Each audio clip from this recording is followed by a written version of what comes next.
Friends ఇప్పుడే అందిన వార్త లోన్ యాప్స్ తీసుకున్న వారికి గుడ్ న్యూస్ కేంద్రం సంచలన నిర్ణయం. వివరాలు వీడియోలో తెలుసుకుందాం. వీడియో పూర్తిగా చూడండి. అప్పుడే కంప్లీట్ ఇన్ఫర్మేషన్ అయితే అర్థమవుతుంది.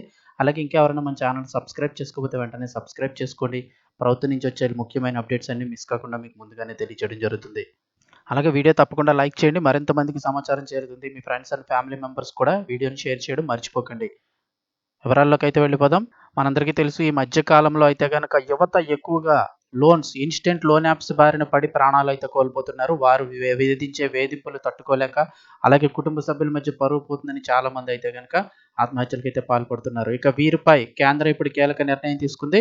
ప్రస్తుత కాలంలో యువత ఆన్‌లైన్ బెట్టింగ్ మోజులో పడి తమ బంగారు భవిష్యత్తును నాశనం చేసుకుంటున్నారు. అంతేకాదు తమ ప్రాణాల మీదకి తెచ్చుకుంటున్నారు. ఇటీవల కాలంలో ఆన్‌లైన్ మోసాలు కూడా రోజురోజుకి పెరిగిపోతున్నాయి.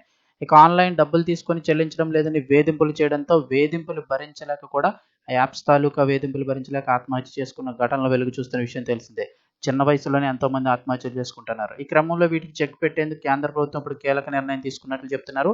కేంద్రం లోన్ యాప్‌లు ఏవైతే ఉన్నాయో వాటికి అలాగే వడ్డీ వ్యాపారులకు కూడా షాక్ ఇచ్చింది. ఆన్‌లైన్‌లో అప్పు ఇచ్చేవారికి ఇక 10 ఏళ్ల వరకు కూడా జైలు శిక్ష విధించనున్నట్లు ప్రకటించింది.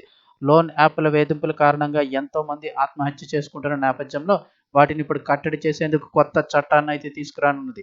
చట్టబద్ధమైన సంస్థ ద్వారా కాకుండా భౌతికంగా లేదా ఆన్‌లైన్‌లో అప్పు ఇచ్చేవారికి 10 ఏళ్ల వరకు జైలు శిక్ష, అదేవిధంగా ₹1,00,00,000 జరిమానా విధించే విధంగా ముసాయిదానైతే రూపొందించింది.